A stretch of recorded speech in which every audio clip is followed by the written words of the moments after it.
ఈ లైవ్ ద్వారా ఎవరైతే ఉంటున్నారో దేవుని చిత్తం ఈ రాత్రి మారిపోవాలా. నక్షత్రం కనపరిచిందంట ఆకాశంలో. ఎవరికి? జ్ఞానులకి. జ్ఞానులు ఎదురు చూస్తూ ఉన్నారు రక్షకుడు కొరకు. వాళ్ళు నక్షత్రాన్ని అనుసరించుకుంటూ రావాలి అనేటువంటి సూచన పొంది ఉన్నారు. నక్షత్రం ఆగే వరకు వాళ్ళు ఏం చేయాలి? నడుస్తూనే ఉండాలి.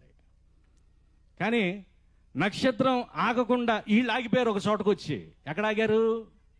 హేరోదు ఇంటికి వెళ్ళారు. హేరోదు ఇంటికి వెళ్ళారు, ప్రాణం మీద తెచ్చుకున్నారు.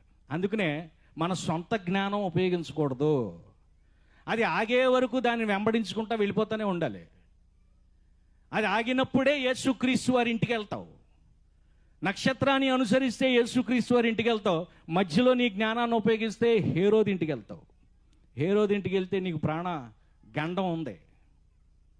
అయినా సరే దేవుడు తప్పిస్తా ఉన్నాడు.